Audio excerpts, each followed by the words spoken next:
मैंने देखा है यहां पर सुरक्षा बल में काम करने वाले लोग, यूनिफॉर्म में काम करने वाले लोग, जितना मानसिक तनाव उनको यहां झेलना पड़ता है, हिंदुस्तान के किसी और राज्य में झेलना नहीं पड़ता है। चाहे होमगार्ड में हो, चाहे पुलिस में हो, चाहे एसपीओ हो, चाहे बीडीसी वाले हो, इन सबको जो तनावपूर्ण है, चाहे होमगार्ड वाले हो,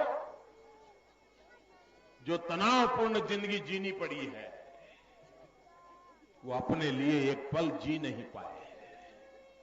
क्या उनके भी तो सुख चैन की चिंता करनी चाहिए कि नहीं करनी चाहिए? उनको भी शांति से रात को सोने को मिले, इतना करना चाहिए कि नहीं करना चाहिए?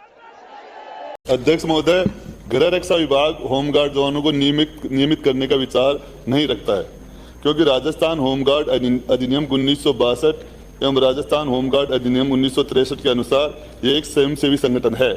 स्वयं सेवकों को नियमित रूप से रोजगार दिए जाने का प्रावधान नहीं है। गृह रक्षा विभाग होमगार्ड स्वयं सेवकों के सेवाकाल में आयु सीमा पुलिस की भांति 60 वर्ष करने का विचार नहीं रखता है।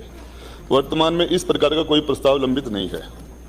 अधिसूचना दिनांक 1/6/2021 द्वारा स्वयं सेवकों की अधिकतम आयु सीमा 55 से बढ़ाकर 58 वर्ष निर्धारित की गई है। परिशिष्ट ए पर संलग्न है। गृह रक्षा विभाग राज्य मानव अधिकार आयोग की अनुशंसा अनुसार होमगार्ड जवानों के लिए सेवा नियम बनाने हेतु अधिनियम की धारा 162-163 में संशोधन का विचार नहीं रखता है। यह एक स्वयंसेवी संगठन होने के कारण अस्थायी सेवा नहीं है। सेवा अस्थायी नहीं होने के कारण सेवा नियम बनाने के लिए कोई प्रस्ताव तैयार नहीं किए गए हैं।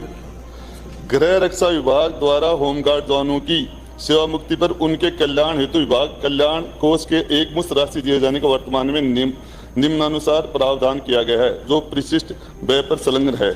गृह रक्षा स्वयं सेवक की 58 वर्ष की आयु प्राप्त करने के बाद गृह रक्षा के सदस्य से पृथक होने पर अधिकतम राशि 2 लाख रुपए तक का दिए जाने का प्रावधान है। स्वयं सेवक द्वारा स्वेच्छा से 20 वर्ष की सेवा अवधि पूर्ण कर गृह रक्षा की सदस्यता से पृथक होने पर अधिकतम राशि 1 लाख रुपए दिए जाने का प्रावधान है। उपरोक्त के अतिरिक्त विभाग के कल्याण कोष के एक मुश्त राशि दिए जाने के का प्रावधान किया गया है, जो निम्नानुसार परिशिष्ट 6 पर संलग्न है। गृह रक्षा स्वयं सेवक की नियोजन ऑन ड्यूटी अवधि के दौरान मृत्यु होने पर मनोनीत आश्रित को अधिकतम राशि 3 लाख रुपए दिए जाने का प्रावधान है। ऑन रोल स्वयंसेवक जिनका गृह रक्षा विभाग द्वारा नियोजन नहीं किया गया हो, ऑफ ड्यूटी की मृत्यु होने पर उनकी आश्रित को अधिकतम राशि 2,50,000 दिए जाने का प्रावधान है। वित्त विभाग के आदेश राशि 20 लाख रुपए तक दिए जाने का प्रावधान किया गया है। परिशिष्ट तय पर संलग्न है। होमगार्ड विभाग परिपत्र क्रमांक 17/3/1713 न्यायालय जोधपुर द्वारा होमगार्ड जवानों को पुलिस कांस्टेबल के समान न्यूनतम वेतन प्रदान करने के संबंध में निर्णय। इसका मतलब जोधपुर हाईकोर्ट ने पुलिस के समान होमगार्ड को भी वेतन मिले, यह निर्णय किया हुआ। ये इनके इस से लग रहा है, और उन्होंने इसमें यह भी लिखा है कि ये परिशिष्ट कि पुलिस के समान ये विभाग आपके पास भी रहा है लंबे समय तक, और पुलिस के समान ये स्वयंसेवक संगठन है, और ये एक सेवा नहीं है, और सेवा नहीं होने के कारण ये ऐसा कोई हम विचाराधीन नहीं है मामला। क्योंकि ये जो प्रश्न लिस्ट हुआ है ना, उस लिस्ट के हिसाब से जवाब है। आपने जो प्रश्न लिख के भेजा उसको सेक्रेटरीट ने मॉडिफाई किया है, वो आपको कम्युनिकेट किया होगा। अभी जो रिकॉर्ड लिखा हुआ है, इस उत्तर के अलावा उत्तर आएगा आपके पास? ये जो कन्हैया जी उत्तर बता रहे हैं, ये उत्तर जो लास्ट वाले तीनों पैरा है उनके तो उत्तर समान है।